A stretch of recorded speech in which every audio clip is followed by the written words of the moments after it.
Senior journalists from print, radio and television. Malcolm Farr from the Daily Telegraph. From Radio 3AW in Melbourne, Neil Mitchell. Michelle Grattan from The Age. The ABC's chief political correspondent, Jim Middleton. And our moderator tonight is the Nine Network's political editor, Laurie Oakes. Welcome everybody, and thank you for joining us, especially Mr. Howard and Mr. Latham. We're pleased to again be the national broadcaster bringing you this important election debate live. The ground rules for the debate have been set by the two leaders, equal time and a fair go to get their point across. This is a debate facilitated by questions from the panel. Good luck, gentlemen. We've tossed, and Mr. Howard will kick off the debate with a 2-minute opening address to be followed by Mr. Latham. Mr. Howard, your opening address. Good evening. Last Monday, I was very pleased to announce an additional $1.8 billion for Medicare. This announcement will make GP services for all Australians more affordable, and coupled with our new safety net, it represents a strong ongoing commitment by the government to Medicare. Now, this announcement last Monday was made possible by the fact that our economic position, our budget position, is even stronger now than what it was at the time of the budget last May. And I mention this to make a very important point, and that is that running a strong economy is not an end in its own right.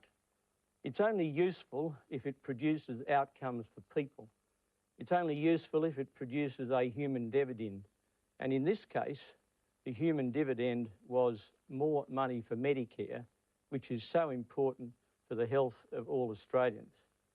And it does remind all of us that we can make all the promises in the world, we can offer all sorts of things for the future, but unless we run a strong economy, unless we have a capacity to run a strong economy, all the promises in the world are not going to be realised.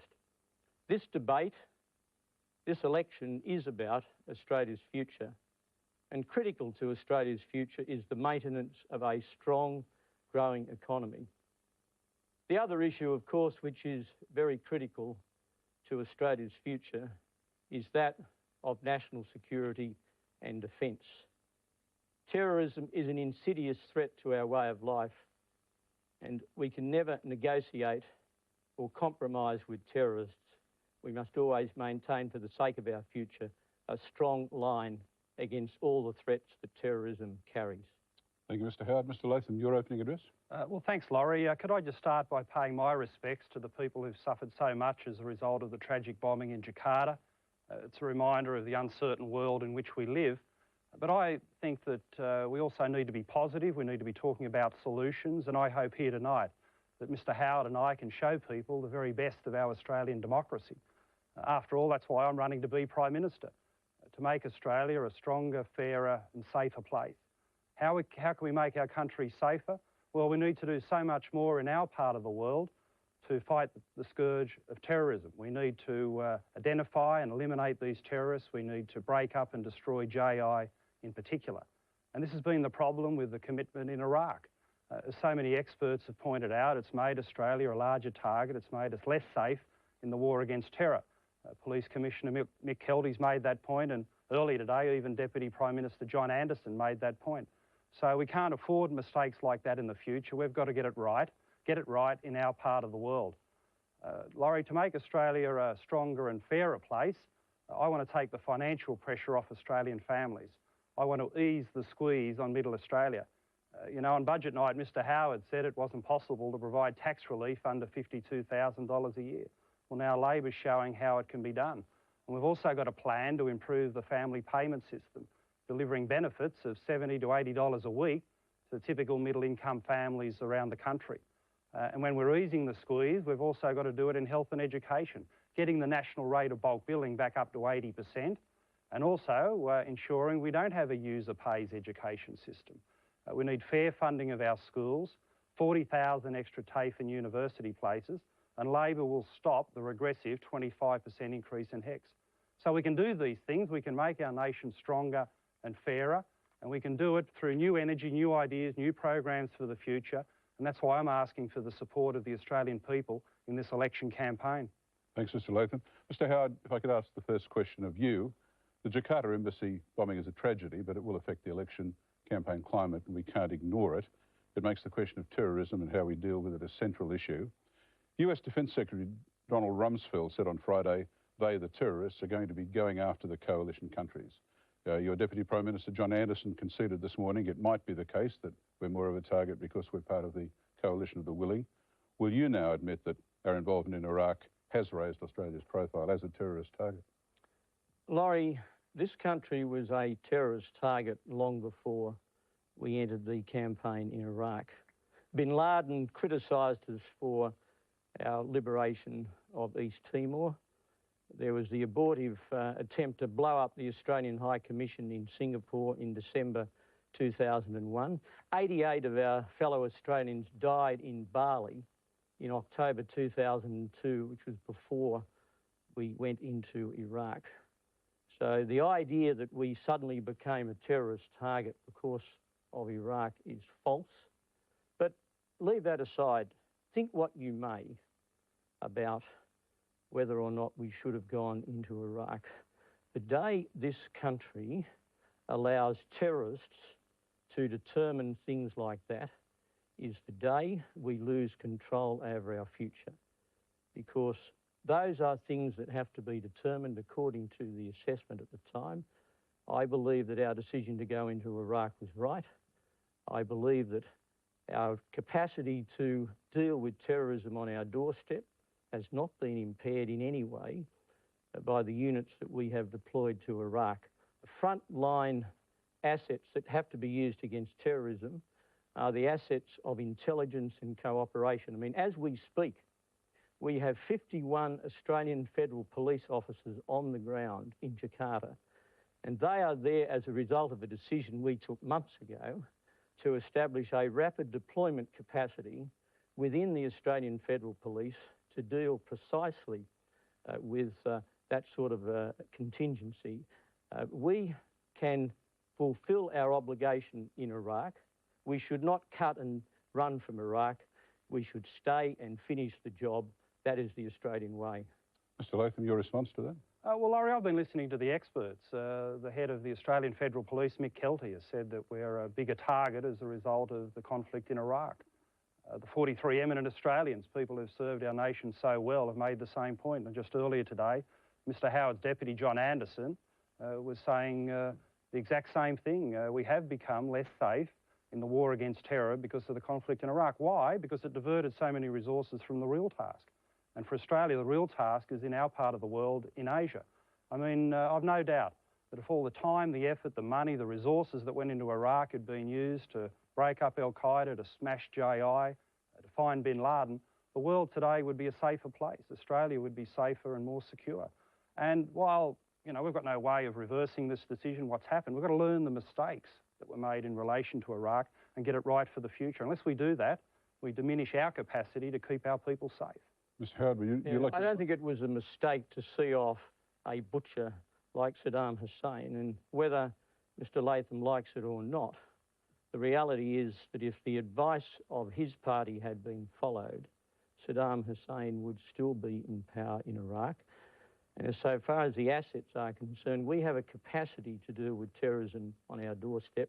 And one of the reasons why we are a heightened target, and the point really that John Anderson was making this morning, was that we have been successful in cooperation with the Indonesians in weakening JI, and that, in the view of one of our intelligence agencies, is a possible reason why the attack took place outside the Australian Embassy in Jakarta, because we have been successful in the wake of the murder of 88 Australians in Bali in working to weaken JI in cooperation with the Indonesians. Mr. Latham, I'll quote Donald Rumsfeld at you as well.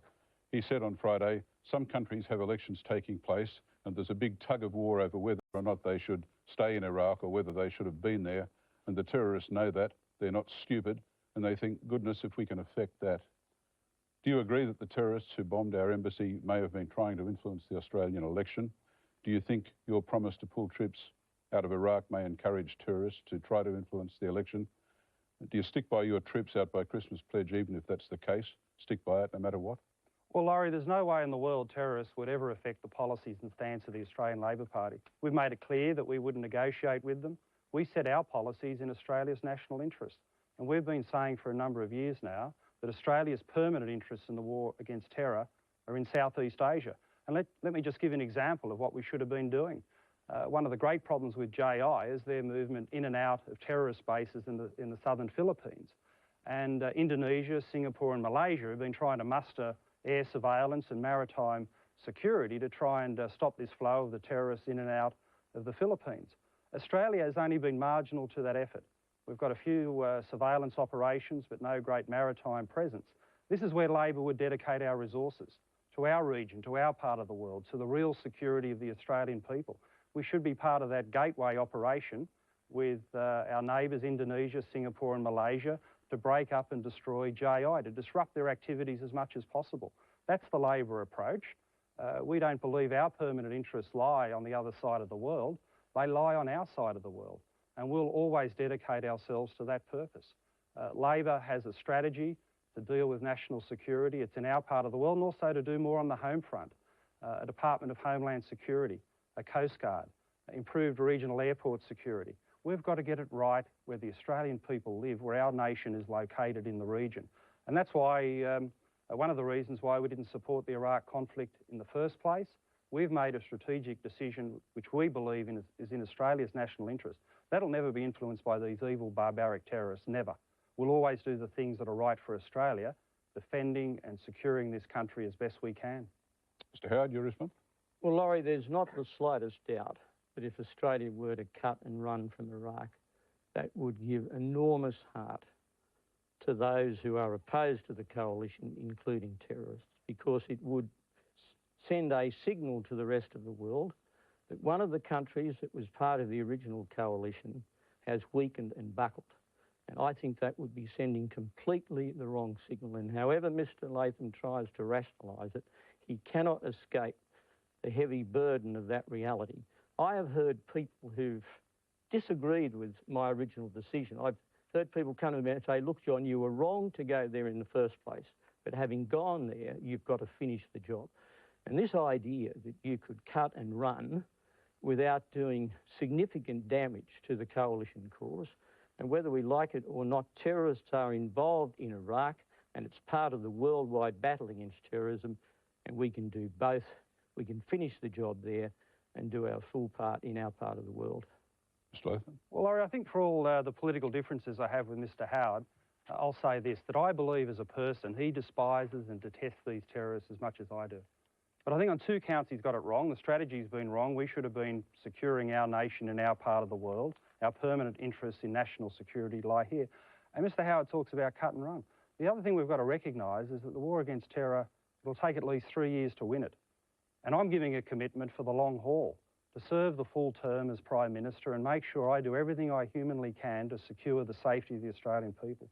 Mr. Howard in this election campaign has yet to say he's going to serve the 3 years. I mean, this is life or death for our nation. And I think the Prime Minister, if he was fair dinkum, he'd make the commitment that he'd serve the 3 years. He wouldn't be sort of dancing around it. He talks about cut and run. It's possible that after the election, he'll be leaving office and leaving it to someone else. That's not the commitment we need at this time for the future of our nation. Michelle, you have a question for the Prime Minister? Mr. Question for Mr. Latham. Mr. Latham, if you become Prime Minister, what will you be saying in your first conversation with the American President about how Australia's attitudes will change? How will you promote a stronger and more independent Australian voice, which you've said is needed, within the alliance? Well, I'll be making plain Labor's long-standing commitment to the American alliance. This is something that was established by a great Labor wartime Prime Minister, John Curtin. We've always supported the American alliance. I'll be making that plain, and I'll also be spelling out our commitments for national security in our part of the world. The maritime strategy I mentioned earlier on, our commitment to work with our neighbours with improved policing, tracking down and eliminating these terrorists. I'll also be talking to him about our commitment to the rebuilding of Iraq. President Bush, or if it's President Kerry, they'd know our point of difference, that we didn't support this conflict in the first place. but we have a commitment to the rebuilding of Iraq through the processes of the United Nations. We'd be committing resources to healthcare services, customs services, working hand in glove with our colleagues from the United States, and also providing some non-combatant personnel for the UN Protective Force. So I think that is the right approach, it's the right strategy, it's consistent with the American alliance, and I'll let our partners and allies know that we're rock solid in wanting to win the war against terror and giving them my best advice and counsel on how that can be achieved for the mutual benefit and security of our two great nations. Mr. Howard, your response? Well, I don't think any of that would wash away the psychological and real blow to the alliance of Australia, having been in there at the beginning with the United States, cutting and running. And the odd situation, Laurie, is that Mr. Latham's opposite number in the United States, Senator Kerry, actually supports President Bush in finishing the job. His opposite number in the United Kingdom, the Conservative Party leader Michael Howard, also supports Britain staying in Iraq to finish the job. And in that sense, the Australian Labor Party is the odd man out. I mean, the reality is that we, having been there at the beginning, think what you may about that original decision, having gone there to pull out before the job has been finished, I think is a huge mistake and would be an enormous psychological and real blow, because our people are doing very valuable work, both military and humanitarian. Well, Laurie, Mr. Howard talks about finishing the job. For goodness sake, we've got to start the real security job in our part of the world. We should be part of that maritime security effort, disrupting and breaking up JI. We should be committing more resources working with Southeast Asian nations to beat these evil people and make our nation as safe as possible. Now, we've got a commitment to the rebuilding of Iraq, but we've also got a very strong and clear commitment to Australia's national interests. I support the American alliance, but if there's a difference of opinion between us and the United States, I'll always back the Australian side of the argument. I'll always back Australia's interests as best I can. And because the relationship is strong, because Labor's always supported the American alliance, you can have these points of difference, and it's legitimate. I think it's necessary for the Australian Prime Minister to step forward proudly and say, look, we've got to put Australia's interests first, particularly when we're talking about the security of our people.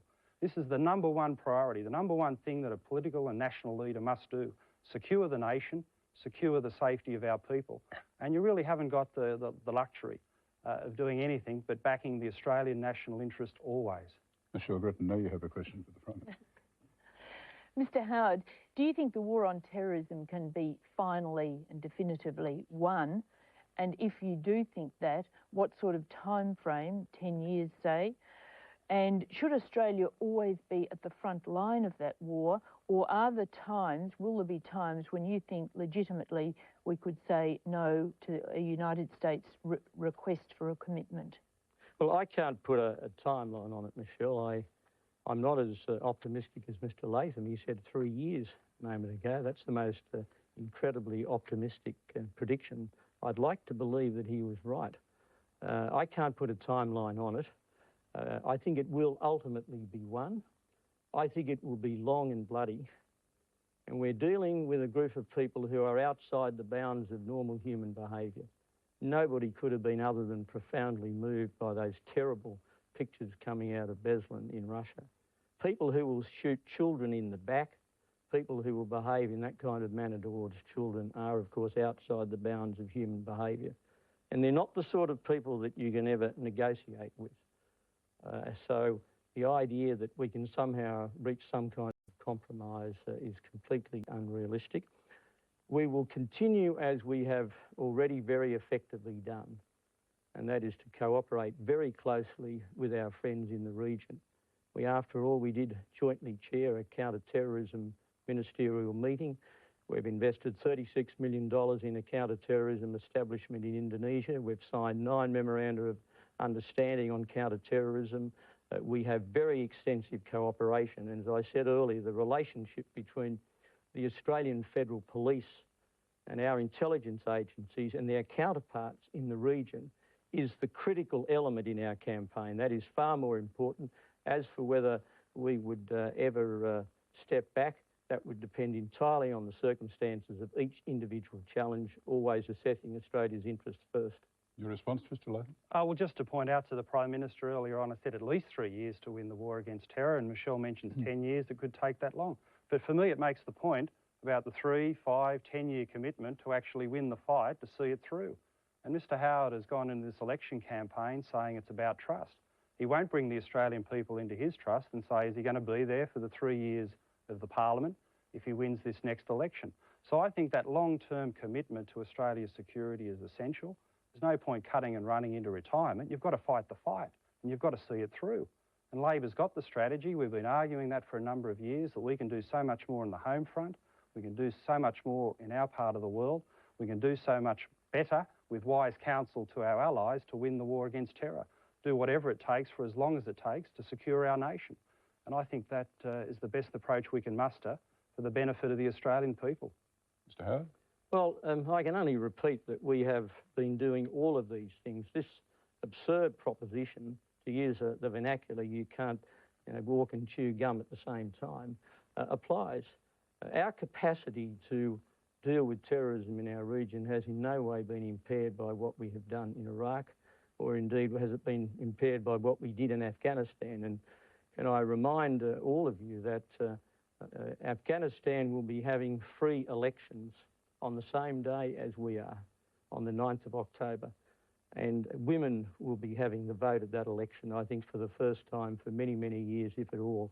And it is a reminder that despite all the negative comment, you can make real progress in the war against terrorism.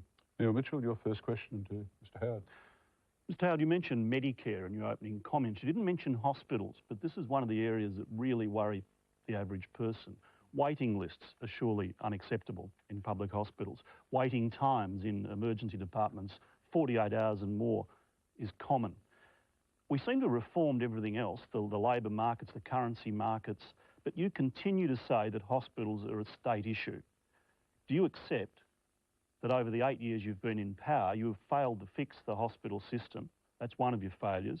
And further, your Health Minister, Tony Abbott, has flirted with the idea of taking control of hospitals under the federal government, ending what is a ridiculous level of duplication. Will you do that? And if not, how will you fix the hospital system? Well, Neil, I don't regard hospitals as just a state issue. I regard hospitals' administration as being the responsibility of the state. So I accept, and my government accepts, full responsibility for making a huge funding contribution. And in fact, in most cases, we put more money into state hospitals than do the individual states themselves. And in the current hospital agreement, there's a 17% real increase over the lifetime of the agreement. And on top of that, there is a thing called the GST. Every last dollar of the GST, and I wonder how many people watching this program might not know, every last dollar of the GST goes to the states. And the whole idea of the GST in relation to the states was to give them an increased amount of money as the economy grew, so they would have more resources to spend on hospitals and public schools and roads and all of those things. The other thing that we are doing, we are strongly supporting the private health system. And the more money you put into private health insurance, and we are the party that is unconditionally committed to the maintenance and indeed the improvement of the incentives for private health insurance, the more you put into private health insurance, the greater the load you take off the public hospital system. So on 3 levels, we are strongly supportive of public hospitals. We make our direct funding contributions through the GST. The states will have $9 billion more over the 5-year period we're talking about to fund public hospitals and public schools. And by supporting private health insurance, we're taking the load off the hospitals, the public hospital system. Our current arrangements, and I don't have any proposals to change them, leave the administration of hospitals with the states, with the Commonwealth making the contributions that I've mentioned. Mr. Latham? Well, Neil, it's a really good point you've raised. As I've been getting around the country talking to doctors and public hospital managers, what they've been saying is there are 3 great pressure points on our public hospital system. The first is the $1 billion funding cut out of Canberra, the $900 million plus funding cut that's come out of Canberra from the Howard government. If we could put more money into public hospitals, obviously they'll be better off. The second pressure point has been the collapse in bulk billing. I've been to communities where they've lost 30, 40% of their bulk billing, and the pressures come on the emergency department of the public hospital. An extra 20 or 30% of people presenting, just looking for the Medicare type services they can no longer get from a bulk billing doctor. And the third pressure point has been the aged care crisis. So many people who are in the hospital beds, if they could be moved on to more suitable care in the aged care system, it would take an essential pressure point off the hospitals. So those funding cuts, the collapse in bulk billing, the aged care crisis, if we lift those pressure points, we'd have a much better hospital system for the benefit of the Australian people. Mr. Howard? Well, this funding cut of $1 billion is a figment of the Labor Party's propaganda machine. There's been a 17% real increase. I don't know how that translates into a $1 billion funding cut. And Mr. Latham talks about collapse in bulk billing. Bulk billing has risen by 4% over the last 6 months. It's gone up to just under 71%.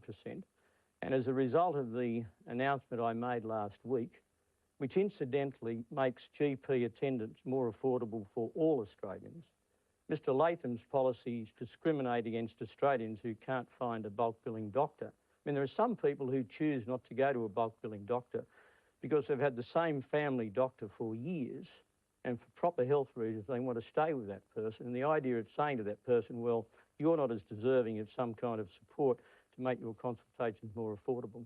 Neil, a question for Mr. Latham? Well, Mr. Latham, you've just told us what's wrong with the hospitals, and you said that you will address the bulk billing issue, which is a matter of debate. But you've given us a lot of detail about your policies on Medicare, still not on hospitals, not much about hospitals. There seems to me to be a rather vague idea for a summit, which will get together a pool of money and decide how to dispose of it. It's very short on detail.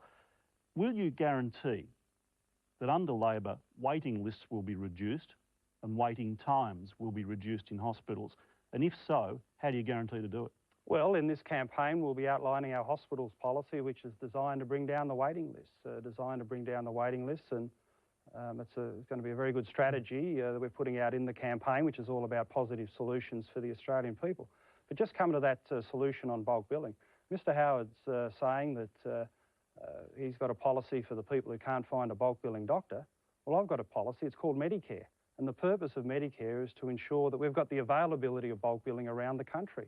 And bulk billing now is 10% less than when Mr. Howard came to government in 1996. We need to get the national rate back up to 80%, investing in bulk billing, providing incentives for doctors who do the bulk billing, putting in the Medicare teams, the salaried doctors and nurses that actually provide the service direct. And there's one thing about Medicare: if you haven't got the availability of bulk billing, you haven't really got the guts of Medicare. And Labor will never give up, never surrender, never give up on getting the bulk billing rate back up to 80% where it belongs. It takes a pressure point off the public hospital system, and it is one of the foundation stones of universal health care for all Australians, that you can find a bulk billing doctor, whether it's for your children or your parents, and you can lower those out-of-pocket expenses that are putting so much pressure on Australian families.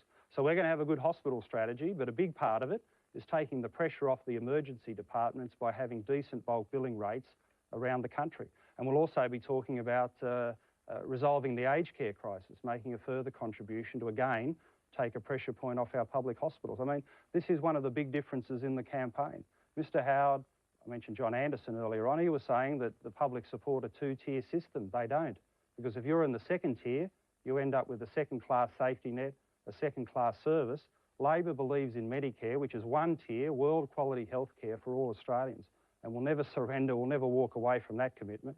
We set up this system, we're proud of it, and we're going to bring it back to its full health. Mr. Howard? Well, with great respect, that's just all rhetoric. He doesn't have a policy in relation to public hospitals, but he does have a policy to take a scalpel to the safety net, which is an integral part of Medicare now. And taking away the safety net is going to do an enormous amount of damage to hundreds of thousands of Australian families. We brought the safety net in this year, and it means that if your out-of-pocket expenses for an average family for out-of-hospital services, particularly for specialists as well as GPs, goes over $300 a year, you get 80% of the excess back. Now, Mr. Latham's answer for Medicare is to take that away. He's going to abolish the safety net. He says he cares about families. He says he's been going around the country talking to families. Well, I've been talking to families. They love the safety net. It gives them tremendous reassurance. It's a new element of Medicare. It's the biggest structural addition to Medicare in 20 years, and Mr. Latham's going to abolish it. Would you like to respond, Mr. Latham? Yeah, sure. I mean, you only need a safety net if you've turned Medicare into a high-wire act and the families are at risk of falling off. I mean, if you've got the availability of bulk billing doctors, you don't need a safety net because people have got the guarantee of getting that service direct from their GP. So a safety net is outside the principles of Medicare. Medicare is not about a second-class safety net. And Mr. Howard's got a big problem with his policy because it's inflationary, it's being rorted by some doctors, it's blowing out in its cost. I mean, the very best thing we can do with the public's money is put it into Medicare. Put it into the investments in bulk billing that provide that service to the Australian people. So we don't believe in a safety net, we believe in Medicare. And we believe in the availability of bulk billing doctors. And if you do those things, if you get the system back to where it was, you don't need the safety net. You can actually invest and provide the bulk billing service that matters so much to Australian families, getting those out-of-pocket expenses down and giving them the peace of mind that comes from Medicare. Malcolm Farr, a question for Mr. Latham. Mr. Latham, last week you said you offered to lower income tax for lower income earners. But to fund that, you said you would have to increase at least 5 taxes. Now, that's not a particularly good advertisement for someone who says he'll take the harsh burden, tax burden off families. Can you tonight say to us that in government you would not increase taxes and you would not create new taxes? And can you be specific about what taxes that affect families you would eliminate or significantly lower? Well, you've seen our tax policy, significantly lower income tax, provide the relief under $52,000 that Mr. Howard and Mr. Costello said on budget night couldn't be provided. I mean, that's our significant commitment to provide tax relief for all Australian taxpayers. I mean, the hard workers on $30,000, $40,000, $50,000 a year, they're all forgotten on budget night. Well, Labor's looking after those people by providing tax relief and for families, ensuring that you've got significant benefits in the family payments, $70 to $80 a week for middle Australian families. So that's a very, very significant commitment to take the pressure off those families, to ease the squeeze on middle Australia. In terms of our tax commitments, they're set out in the policy. We haven't taken the easy route in this campaign of just spending the money. We're actually identifying the savings. We're fully funding all of our commitments and ensuring that we keep the budget in surplus. Our commitments on tax are to lower tax as a proportion of GDP, bring down government revenue as a proportion of the economy. That's our commitment to lean, efficient government. And on top of that, no increase in company tax rates, no change to the capital gains tax. And our most significant commitment really is solving the problems that Mr. Howard left on budget night, when he left 80% of Australian taxpayers out under $52,000 a year. Our approach is tax relief for the many, not just the few, and provide the incentive and the economic growth and the productivity that can drive our nation forward in a fair and decent way. Response, Mr. Howard? Well, Mr. Latham's tax policy, so far from being fair on middle Australia, actually increases the burden for several 100,000 Australian families. It's very punitive on stay-at-home mothers. Those mothers who decide when their children are young that it's in the best interest of their children that they be at home full-time. We believe in choice in this area. We don't mandate parental behaviour, but we do believe that where in a family the mother or indeed the father decides to stay home full-time to look after the children, they shouldn't be penalised. And that particular group are very hard hit by Mr. Latham's proposals. I mean, what is the justice of putting an additional burden of $500 or $600 on a single income family with 3 children, 1 under 5, where their income is $30,000 or less? What is the fairness in hitting sole parent families? There are many hundreds of thousands of Australian families who are badly disadvantaged by this tax package. Mr. Latham? Well, 9 out of 10 families are better off on a weekly basis under our plan. And that's a significant boost, particularly for middle Australia. If people are on $60,000, $70,000 a year, they're going to be $70 to $80 a week better off under our plan than Mr. Howard's budget plan. So these are significant gains, and it's also about problem solving. Mr. Howard's left this problem of 600,000 Australian families with the family debts averaging $1,000. We're actually going to resolve the family debt crisis. We're also going to provide, for the first time ever in the tax system, 2 tax-free thresholds for the single income family. This is the element of income splitting that Mr Howard's been talking about for 30 years, but I'm actually implementing. I'll be implementing that in government for the benefit of the single income families who are a mile ahead under our plan. How can you talk about income splitting for 30 years, never do it, and then criticise the Labor Party when we provide 2 tax-free thresholds, the first 12,000 no tax for the single income family? This is a good plan. It eases the squeeze on middle Australia, and it's the right thing for the Australian economy. Malcolm, you have a question for the Prime Minister? Mr Howard, Treasury told us last Friday that the prospect was that over the next 4 years, budget surpluses would amount to $25 billion. How can you continue to tell Australians that the government can't afford to lower the excise on petrol so that it makes it cheaper for the family to run the car, pay for dental care so that pensioners don't have to go around without proper treatment, it decrease the cost of going to university, a whole raft of things that directly affect families, but you have for some particularly considerable periods said is too expensive to do. Well, Malcolm, last Friday was good news for the Australian economy. Of course, what it demonstrated is that the economy is running very strongly, and that is very good news. And sensibly, last Friday, the Treasurer announced that we're going to put some of the surpluses in future away in a special fund for the future. I mean, I hear a lot of people saying to me as I go around the country, yes, we'd like more money spent on services, we'd like more tax relief, but we also want to make sure, particularly with an ageing population, and that is one of the big challenges that this country faces, how we manage the transition to an older population, maintain an appropriate level of services, and also provide all the other things for the working age population.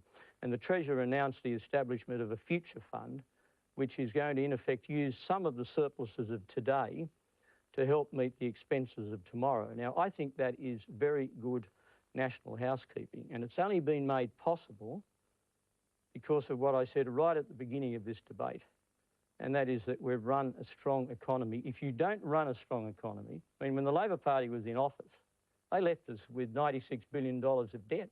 They ran deficit after deficit after deficit. We've done completely the opposite. It's not a question of what you promise, it's what you do. Mr Latham can promise the earth, but if he doesn't run a strong economy, if we have bad economic management, he can't deliver any of those things. Now, during the course of the campaign, I'll be making a number of announcements. I've already made one, particularly in relation to workers over the age of 55, which will give them a tax break, and we'll be laying out some of our plans, but everything depends upon running a strong economy. If you don't do that, you can't achieve your promises. Mr Latham, would you like to respond? Well, Mr Howard's promising a future fund. I'll tell you the best future for Australian families, provide them with the relief and the improved family payments that lets them look after the household budget right now. Raising children is the most important thing that's happening in this country. And I think those families need the very best system of family payment support, and they need tax relief. I mean, as I've been talking to families, they complain about the high level of tax, the highest tax in government in Australia's history, record levels of household debt, the family debt crisis out of the family payment system, the extra expenses, out-of-pocket expenses with the loss of bulk billing doctors, and all these extra user pays in the education system. Families are screaming out for relief right now. They need the support right now. We've got to ease the squeeze on middle Australia and make sure that tax relief's available under $52,000 a year, 80% of the taxpayers who missed out on budget night. And for goodness sake, clean up the mess of the family payment system. It's like a spaghetti bowl of complexity and debt. We've simplified it in our plan and providing significant relief for Australian families.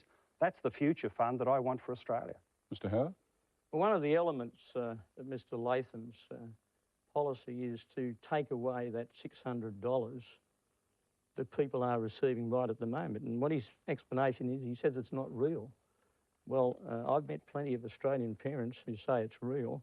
Mr Latham's party does not trust Australian parents with $600 per child to spend on their children. I actually think it's a very good idea for parents to have a lump sum. Sure, there'll be a small percentage that'll waste it, but why should you penalise the 95% of Australian parents who do the right thing by their children, whose dedication to their children, concern for their children is the highest priority in their life? And getting $600 coming along at the end of the year per child, you can do a lot with that. And that has been my experience. And I think he's out of touch with the needs of modern parents in saying it's not real. It's real, all right, and they know it. Jim Middleton, your first question to Mr. Howard. Mr. Howard, musing about your future, I think it was on Perth radio in late June 2000, you said, and I quote, "The Australian people are entitled to my candour on this. What's changed in 4 years? Why were we entitled to your candour 4 years ago? Why are we not entitled to it now?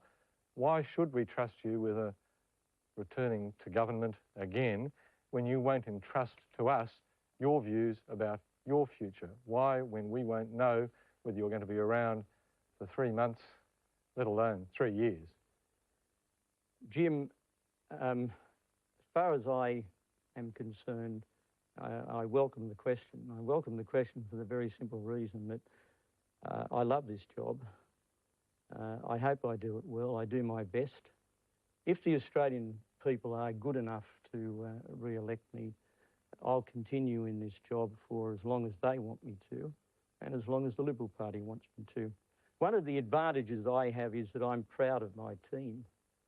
I have around me in Peter Costello, John Anderson and Alexander Downer, to name but three people who, along with me, have been part of a highly successful government over the last 8.5 years. And I want to pay particular tribute to those three for the contribution they've made. The economic success that this country has had in the last 8.5 years is overwhelmingly due to the tremendous work of Peter Costello as Treasurer. He's a real asset to the government. There's nobody in the government who understands the bush better than John Anderson. And I think the skillful way in which Alexander Downer has handled the job of Foreign Minister over the last 8.5 years has contributed to the strong standing of this country and the respect that this country has around the world. But I will, if I'm re-elected, I'll pour myself into the job, but I'll continue there as long as the Australian people and my party want me to. Now, that is my position. That is my candid statement to the Australian people. And those who know me, and that is, I hope, a lot of Australians, know that there is nothing I want to do more than go on serving the Australian people in this position. Mr. Latham, your response? Well, I'm proud of my team as well. I love them all. But as the leader of the team, I make a full commitment to be there for the long haul and the benefit of the Australian people. You know, from my perspective, I'm 43 years of age. I feel like I'm in the prime of my life. I've got a lot to contribute for the future. And I think of the high office of Prime Minister, I think, geez, what an honour, what an opportunity to do great things for the Australian people and to bring them into your trust, to let them know what you plan to do in the future. And Mr. Howard's been around in politics 30 years. He must know what he plans to do if he wins the next election. 12 months ago, he said he almost gave it away. I think he really should bring the Australian people into his trust and say, look, this is the way it is. If it's 18 months and then he hands over to Peter Costello, well, just say that. I think people will respect him more for just being direct and straight about his own future. And if it is Mr. Costello, the public's got the right to know. I think in a democracy, one of the most important principles is you've got to know who and what you're voting for. And if you haven't got that, what you've got is one big risk, that you might vote for someone, but you end up with a different kettle of fish, someone you didn't want, you didn't vote for, and you weren't told about. Anything you'd like to add, Mr. Howard? Yes, I can simply say that if I get re-elected, I know what I want to do, and that is go on serving the Australian people and implement the plans that I'm going to take to them. But I will be re-elected not as a one-man band. I've never been a one-man band. I've always led a team.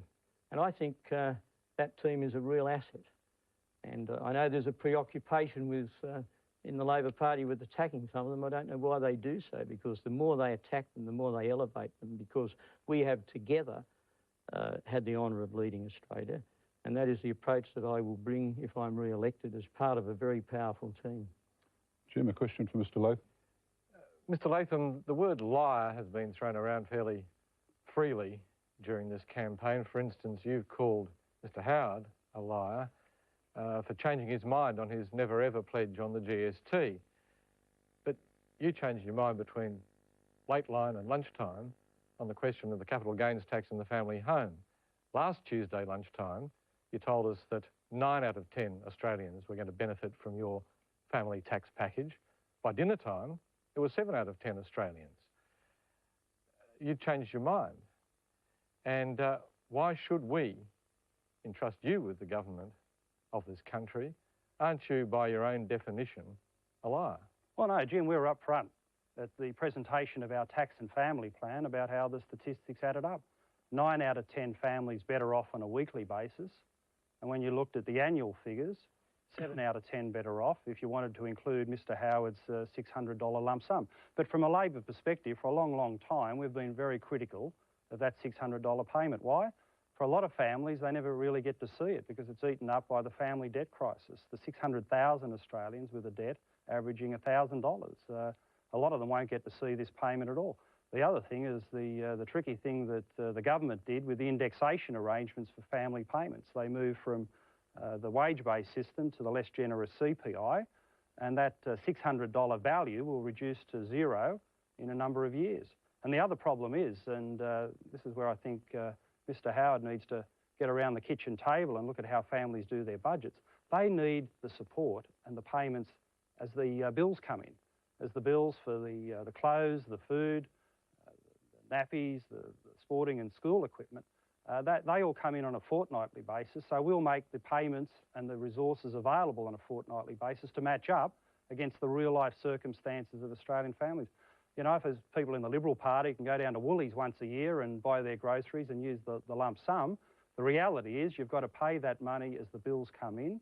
And we made it quite plain. It's consistent with the way the government presents its figures.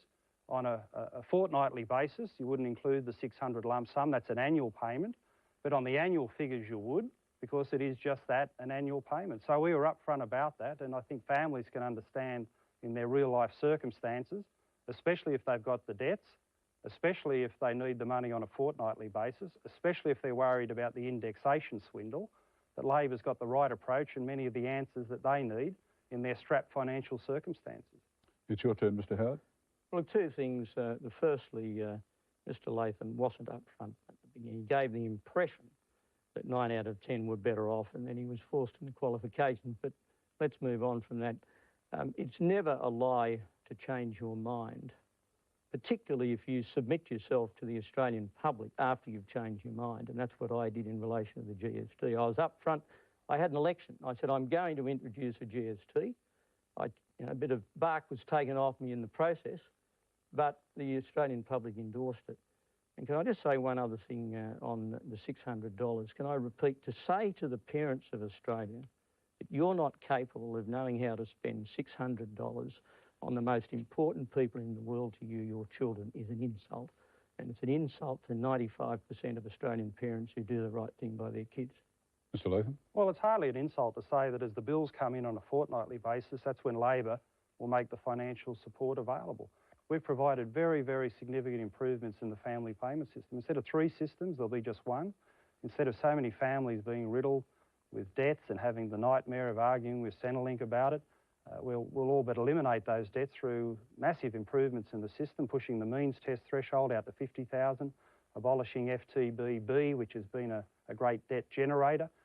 We'll do these things that actually solve problems. And as I talk to the families and they're doing their sums and trying to pay their bills, they need solutions. They need the improved financial assistance, our extra $70 to $80 a week for middle Australian families. They need an answer to the family debt crisis. And a lot of them, the single income families, they need the elements of income splitting to reward them for their effort and give them real life choice. I really respect the choice of parents who want to stay at home and look after their children while the other parent goes out to earn money. We've got to foster those choices, and that's one of the big goals of Labor's better family payment system. Mr Latham, a question on education. Your policy involves scrapping the 25% HEX rise allowed under the government's legislation and abolishing full fee degrees. So where would you get the money to give universities the funds they need? Would the result be cutbacks in university funding? And on schools, there's a high level of anxiety in the independent school sector over what would happen to funding arrangements under Labor. Will you end that uncertainty before the election so parents know when they vote what's going to happen with their school? Oh, absolutely, Laurie. We'll have the full detail of our school funding plan out in the course of the campaign. But it's based on this very important principle that we'll maintain the overall funding for non-government schools, but we'll have a fairer pattern of funding distribution so that there's more resources for your battling Catholic, independent and Christian schools. Now, sure, Geelong Grammar and the King's School, with their massive resources, they're going to receive a reduced federal government contribution, but in the name of fairness, we've got to do that. If you want to get the money to where it's needed, the needy Catholic, independent and Christian schools in the non-government sector, you've got to do that. And the other thing you've got to do is provide extra resources for the battling government schools. I mean, the choice that I want for Australian parents is to know that whether they send their children to a government or non-government school, it's going to be a good school. It's going to be a high achievement school that gives parents one of the best guarantees in life that their children can climb the ladder of opportunity and get ahead through their hard study and their academic achievements. So in school funding, we can do a lot better than Mr Howard's unfair funding system, and that's what Labor aims to achieve. For the universities, we're putting extra resources into the indexation of funding, an extra 20,000 university places, a $150 million regional fund for universities that have missed out, and also $450 million for universities of the 21st century.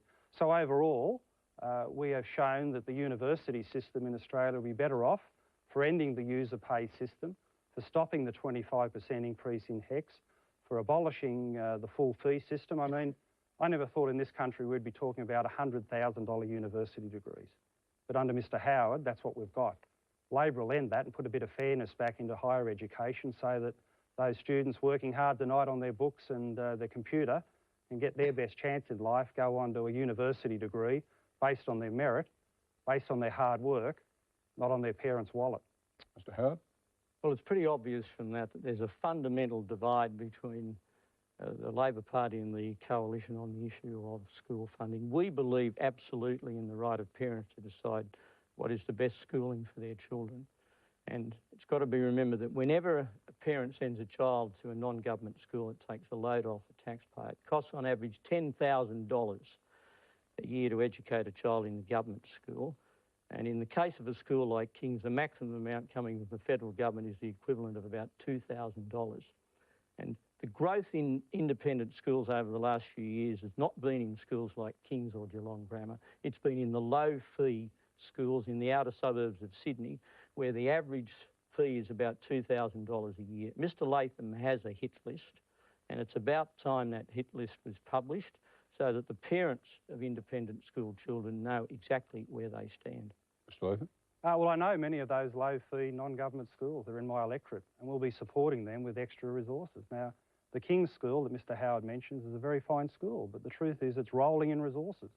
It's got playing fields and buildings and endowments that are way beyond the expectations of 99% of the schools in this country. So surely the fair thing to do is to say, if you're overfunded, let's get the resources to where it's really needed. Let's get it to the battling non-government schools that need that extra funding. And for the government schools, let's give parents one of the most important guarantees in life, that if you send your kid down to the neighbourhood school, it's going to be a good school.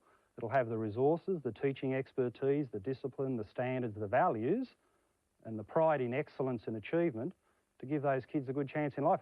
I mean, the reason I'm here tonight is I got those opportunities through two great government schools. But I look at so many of those schools today and I see the need for more funding support, and that's what I'll get under a federal Labor government. Mr Howard, you once promised that there would be no $100,000 university degrees, and as Mr Latham said, we now find degrees, courses that are going to cost more than that, up to $117,000 in one case at least. How do you justify that? And on schools, what have you got against supporting schools, government and non-government, on the basis of need? Well, Laurie, the remark I made about the $100,000 was in the context of HECS-funded places. And Mr Latham knows that, and others who look at the context of the remarks will know that. The $100,000 fees are those that are full fee-paying ones. Foreigners can pay to get into Australian universities now, and what we are providing is the same opportunity for about less than 2% of the total number of places in universities for full fee-paying places supported by a loan scheme. And any suggestion that the average person would have to pay $100,000 is absurd. The average contribution of the student under the HECS scheme will rise under our proposals to about 28%, so that 72% of the HECS-funded place will still be borne by the taxpayer. Now, as far as schools are concerned, my philosophy is one of choice. At the moment, 68% of Australian school children are educated in government schools. I am the product, proudly the product of the New South Wales government education system, and I'm very grateful for the education I received at Earlwood Primary School and Canterbury Boys High School. But I believe, both as a parent and as Prime Minister, as a citizen, because of the values involved in education and the culture of education, I believe it is fundamental that people should have the right to determine how their children are educated and in what environment. That is why we introduced the new schools policy. If it hadn't have been for us, all these schools, these low fee paying Christian and other schools that Mr. Latham speaks of, many of them wouldn't exist, because there's been a huge expansion of them under our new schools policies at very low fees, and the Labor Party was very much opposed to that policy when we brought it down in 1996. Mr. Latham, you get to respond. Well, there you go. Some people say that Mr. Howard and I have got nothing in common. We both come out of the government school system. How about that? And it's a great tribute, isn't it, that the Prime Minister and the alternative Prime Minister are products of public education in this country. Well, all the more reason to back our government school teachers, to back the schools with resources. I remember Mr. Howard earlier this year saying that they lacked values and standards. There's a lot of schools that need improvement, but there's a lot of teachers doing the right thing. And I give them this commitment: I'll never be standing on the sidelines as a carping critic of those schools. If there's a problem, I'll be stuck in to fix it. And Mr. Howard also made a point about higher education. He said, oh, the overseas students pay the full fees. Well, so they should. They've never paid Australian taxes. But if you're in this country and you've been paying your taxes under the highest taxing government in Australia's history, and your kid's getting good results at school, they're head down, bum up, getting the study done, and they want to go on to university, well, surely they should have that opportunity in life with affordability in the higher education system. So I'm not worried about people from overseas paying the full fees. I don't want Australians, the sons and daughters of Australian taxpayers, doing it, and it won't happen under a Labor government. Mr. Howard? Well, I certainly support teachers. I have no alternative. I married one. But I think the other important thing to say about this whole issue is to get it back to choice. I mean, in the end, it's parents who should decide where their children are educated.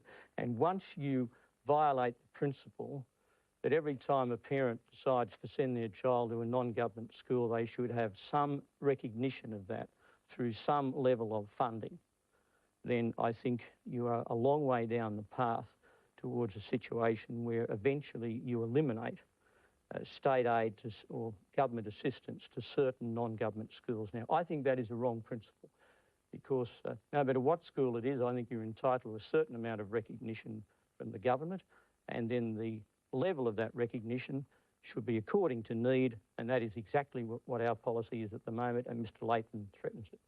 Gentlemen, the time's come for closing statements. Mr. Howard, you get to go first. Can I say to my fellow Australians that when I became Prime Minister in 1996, I inherited a very big government deficit in the budget. And over the last 8.5 years, it's fair to say, and even our critics acknowledge, that we have managed the Australian economy well. We've seen employment rise by 1.3 million. We've seen interest rates at their lowest level in 30 years. And that means that paying off a home is easier now than it would have been if the old rates had obtained. We've seen business investment climb. We've seen real wages rise by over 13%. And the main reason that they have risen by so much, in other words, the main reason why we've been able to pay ourselves more without creating more unemployment, is that we've run an industrial relations system based on high productivity. Now, that will be threatened if there is a change in government, because the Labor plan is to hand back control of the industrial relations system to the union movement, and we'll go back to a situation where you have inflationary wage rises, and if that happens, the retaliation from the Reserve Bank will be a lift in interest rates. We've heard a lot from Mr. Latham tonight about promises. You can't deliver promises unless you run a strong economy.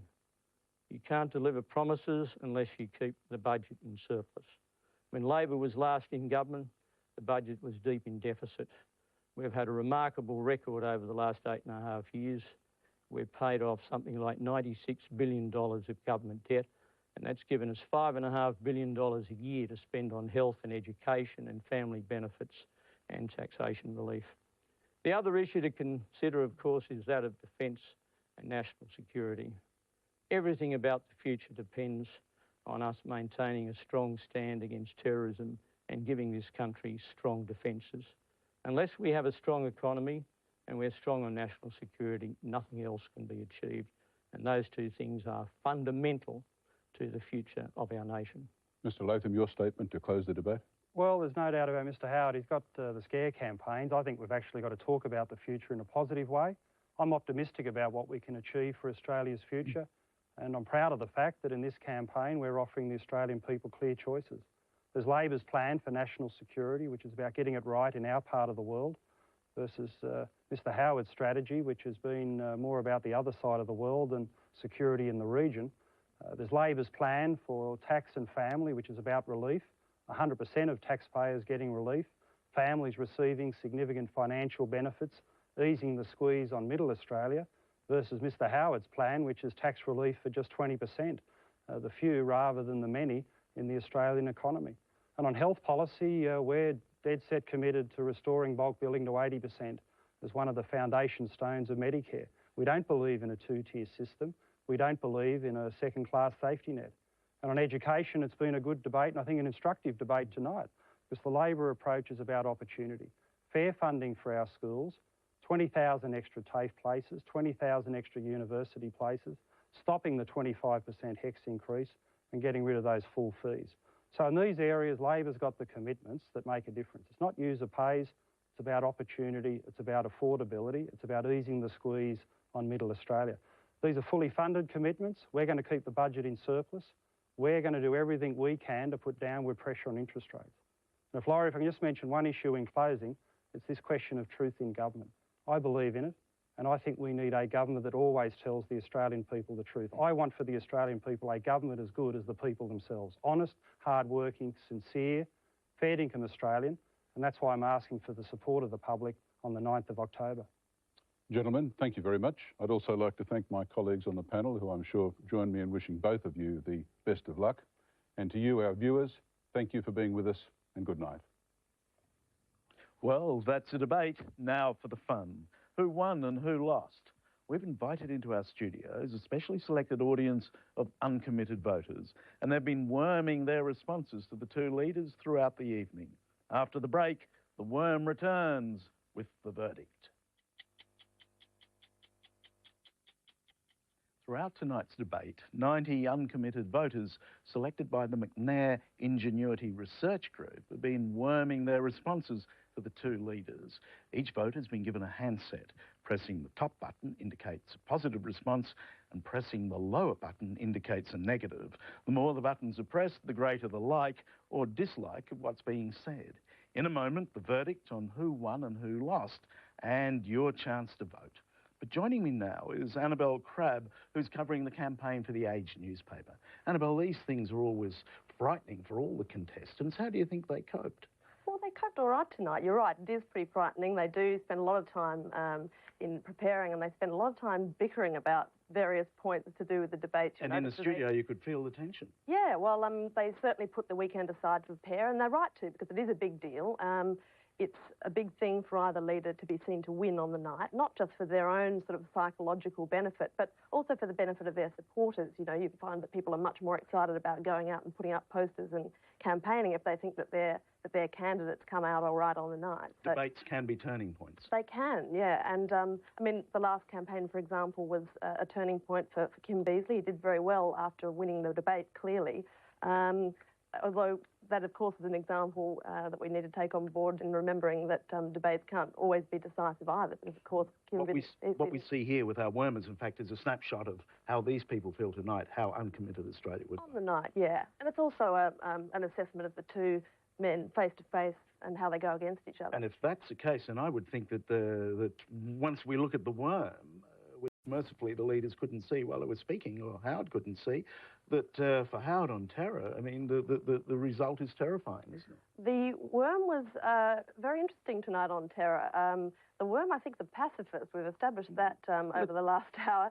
I mean, this is so for me... Let's come back, but let's take a look. Our capacity to deal with terrorism in our region has in no way been impaired by what we have done in Iraq, or indeed has it been impaired by what we did in Afghanistan. And can I remind all of you that Afghanistan will be having free elections on the same day as we are, on the 9th of October. And women will be having the vote at that election, I think, for the first time for many, many years, if at all. And it is a reminder that despite all the negative comment, you can make real progress in the war against terrorism. And just for comparison, before we talk about it, let's take a look at Latham on the same subject.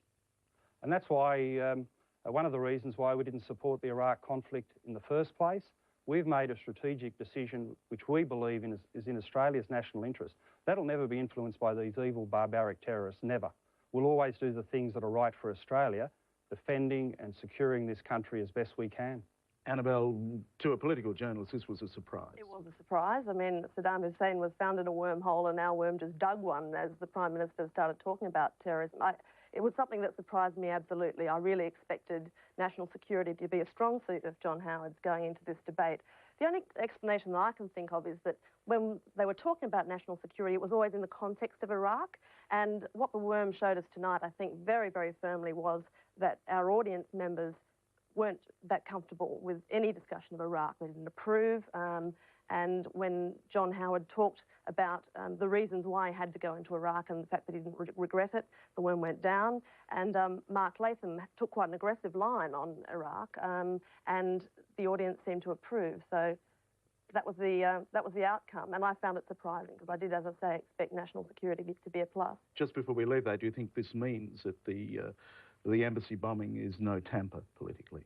Well, as I said, I think that the terror and national security debate here was framed largely around Iraq. I should point out that there was a climb for John Howard when he talked about the embassy bombing and terror in the region and the importance of not giving in to terrorists. So, but at that point, it was a climb out of a decline. So the worm remained subterranean for John Howard during the entire sort of national security part of the debate, and it remained above ground for Mark Latham for most of that time, which, as I said, I found pretty surprising. Yeah, not what the Libs planners would have expected or anticipated. Well, I think that, you know, most of the polling demonstrates that people, you know, back the government on national security and on the economy as well. I think that the government expected, with good reason, they are two very strong campaign points for them. So it's not borne out by the worm this evening. Sure. Let's move on to Medicare, where Mark Latham did very well. There's one thing about Medicare. If you haven't got the availability of bulk billing, you haven't really got the guts of Medicare. And Labor will never give up, never surrender, never give up on getting the bulk billing rate back up to 80% where it belongs. It takes a pressure point off the public hospital system, and it is one of the foundation stones of universal health care for all Australians, that you can find a bulk billing doctor, whether it's for your children or your parents, and you can lower those out-of-pocket expenses that are putting so much pressure on Australian families.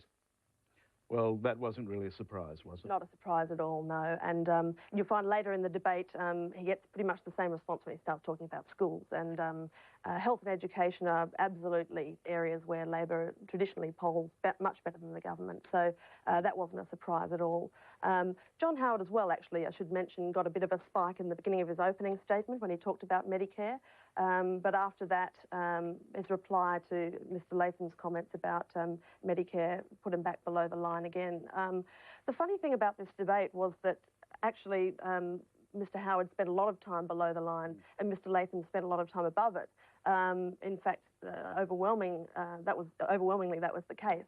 Not something that I expected necessarily to be the case all the time.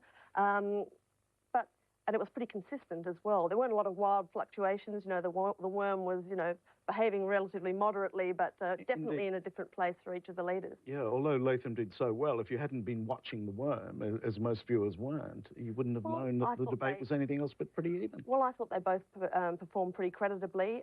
They both looked comfortable. I mean, remember, John Howard's done 5 of these debates. He did 2 in '96 and 1 in each election since. This is Mark Latham's first, so you'd expect him to be a bit more nervous, but he looked very relaxed. The other thing that I'd point out is, I suppose, that debates are often good for opposition leaders because they have new ideas, and certainly people here were interested, according to The Worm, in what Mark Latham had to say tonight. Whatever the surprise, it's these people behind us who make these decisions in democracy. Correct, we should. It's this handful of votes that swings elections. They were absolutely cruel, it seemed to me, when the Prime Minister was talking about how much he loved the job. I will, if I'm re-elected, I'll pour myself into the job, but I'll continue there as long as the Australian people and my party want me to. Now, that is my position. That is my candid statement to the Australian people. And those who know me, and that is, I hope, a lot of Australians, know that there is nothing I want to do more than go on serving the Australian people in this position. Annabelle, tell me that that is not theatre of cruelty. Well, I think you could... He's singing his heart out there and they're going... Yes, those Worm's thumbs have come out again. Well, I think you could politely describe that as a large round of indifference from the Worm. I mean, and I return to my earlier point about, you know, the voters in this room are very familiar with Mr. Howard, so perhaps the prospect of more of the same is not terribly exciting. Certainly didn't seem to galvanise the Worm in an upwardly direction. The interesting thing about the leadership question is that Mark Latham was quite hairy-chested on this point. He really got into the Prime Minister quite repeatedly about this sort of idea of cutting and running, and that seemed to generate a reasonably positive response to him too.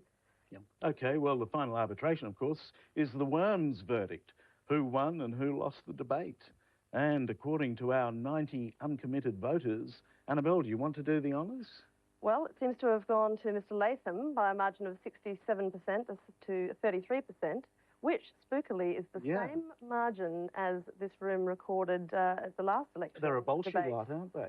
Well, I guess this could be, I mean, it's obviously a good sign for Mark Latham. He's had a pretty good win tonight in the eyes of the 90 people behind us. But you could also point out that Kim Beazley had exactly the same result last time, and it didn't seem to help him out at the end of the day, did it? 4 long weeks to go. 4 very long weeks to go, yeah. And which you'll be on the campaign trail. I will be. And Annabelle, thank you very much. And while you're there, may the Worm be with you. And also with you, Charles. And to our Wormers, thank you also. And now, our exclusive 60 Minutes phone poll. If you thought John Howard was a winner, you can vote for him by ringing 1902 553 149. Or if you thought Mark Latham won, you can vote for him by ringing 1902 553 159. You can also SMS us your choice by sending a text message saying either Howard or Latham. It's that simple, 188 9923. The phone lines are open now and will shut at midday tomorrow. And the verdict, your verdict, will be on a current affair tomorrow evening. And that's our program for tonight. We'll be back with another edition of 60 Minutes next week. I'm Charles Woolley. See you then.